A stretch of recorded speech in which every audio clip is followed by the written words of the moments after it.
My first impressions of this? Joker.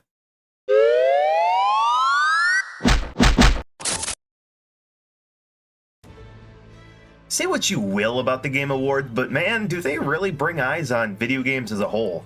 I mean, at least for me it does. 2024 was a pretty solid year for games. I like to tune in each year to the Game Awards for, well, a multitude of reasons. Number one is the game announcements. Coping with the loss of E3 still stings, and Jeff and his team have pulled some crazy reveals over the past few years. Number two is memes and general talking points. I can't be out of the loop, obviously, and I'd say it's still fun to watch. Number three, well, who wins? Realistically, I'm not super invested in this point. At the end of the day, Game of the Year is a simple title. Play what you like and be happy, but I'm curious to hear about public perception and what the nominations are when they are revealed. Balatro was in the nomination for a few categories, no really big surprise there, but Game of the Year category as well. Comparing this with the titans we saw there was definitely head-scratching to those who haven't played the game. Final Fantasy VII Rebirth and Metaphor Peak Fantasio were huge JRPGs with enormous stories to boot. Black Myth Wukong and Elden Ring Shadow of the Erdtree were fun action-adventure games with cool set pieces and bosses, even if one was technically a DLC. Astrobot may feel out of place for those who haven't played the game as well, but is one of the best praised 3D platformers, well, ever. It's a giant love letter to Sony's history while providing a fresh and fun game to a genre dominated by Nintendo for the most part. Well, then we have cards.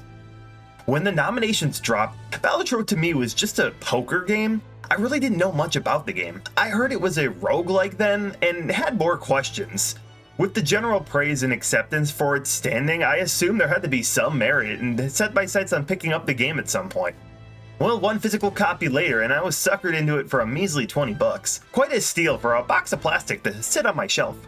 God, I love physical media. I had decent expectations and was mostly hopeful. I mean, 2020 had Hades in the Game of the Year contention as well, and that is one of my, if not favorite roguelike game, and just one of the best indie games I've ever played. It was astronomically fun and engaging, and just rivals some of the AAA titles we've seen over the past couple years. So the indie game that seems to get a mention in the Game of the Year topic usually has some sort of good standing at being a banger time. I mean, It Takes Two even took Game of the Year in 2022. That was also a very fun game. They at least should give most people their attention, especially AAA game devs, to make games that aren't scummy at all times. Really start taking notes from these indie games. So now the game proper. I played Elden Ring, Metaphor, and Rebirth. I heard great things about the rest and want to try all these titles eventually. Balatro seemed like an easy start, as it felt low effort and something I could sink a quick game in from time to time. Little did I know that an addiction was growing. My experience with poker...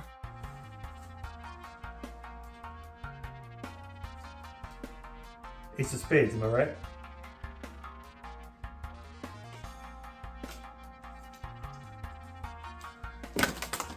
That is question one if you are on the fence. Should I play if I don't know how to play card games, or do I need to know how to play card games before playing Balatro? And the answer to the second part is not really. If you have minimal knowledge on playing card basics, they help you with the rest. Even common poker hands like full house, straight flush, and stuff like that have had a handy little visual guide at all times if you need to pull it up. The concept is simple. Play your best hand with the cards that you have. The hand will give you a respective amount of tokens, and needing a certain amount to pass each round grows. Now add in more video gamey nonsense like power-ups to your cards and the jokers. Jokers are simple, but absolutely not at the same time. They simply spice up the game. The complexity is how they do that, and the ways are getting very nutty. The most simple provide more just bonuses to the hand multiplier for simply existing, or even just playing something like a specific hand, suit, or card.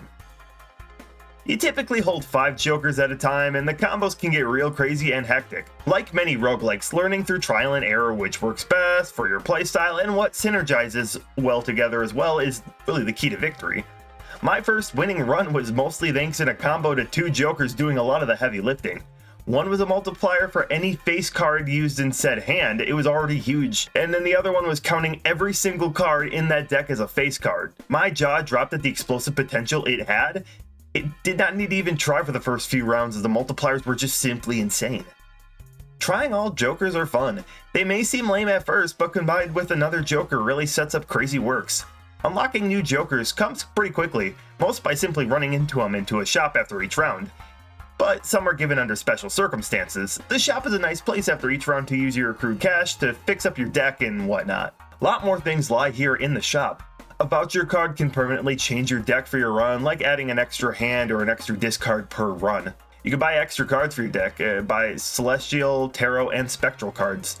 Celestial are the most straightforward. They level up a respective hand with whatever planet card ties with each hand.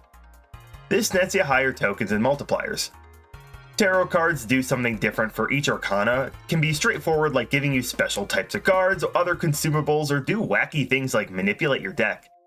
Spectral cards are kinda tricky to explain. They work similar to Tarot, manipulating your current deck, but the rules are a bit more big brain. It can be game changing if used correctly, and once again, the best advice I got is to simply try it and screw up.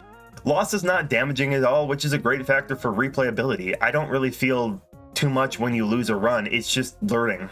This is a very loose run through of all the basic modifiers. The add-ons you can do to each card are staggeringly high. Changing cards to foil, polychrome, stone, or what have you really makes the runs fun and can get out of hand in the best way possible.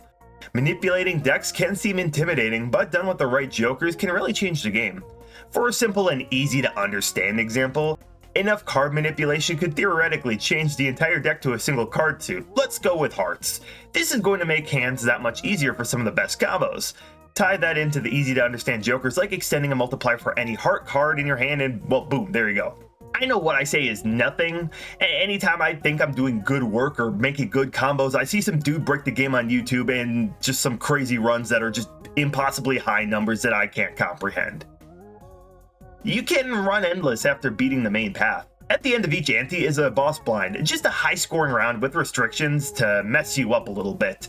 8 antes means you win, but endless mode is where the game really gets out of hand and where a lot of people's skill really starts to go into the game.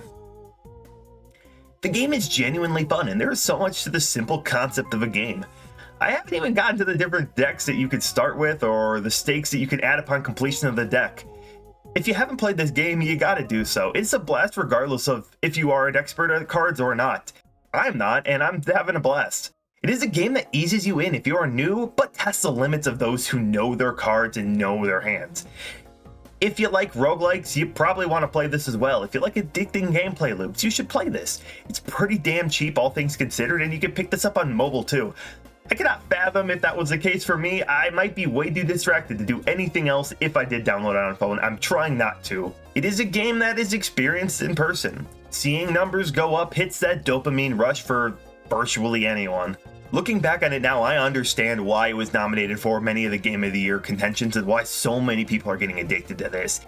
It's super fun, and I like just talking about the game to people who've played it. I'm not good at the game compared to what anyone else can show you, and hey, that's always what games should be about if I'm being honest. I'll definitely pick this up from time to time, just getting some runs in, maybe perfecting my hands, and maybe even getting better at cards in general. Once again, the game is crazy fun, crazy simple, but also crazy complex all at the same time. It's super cool, and I'm just glad I even picked this up in the first place. So in conclusion, Joker.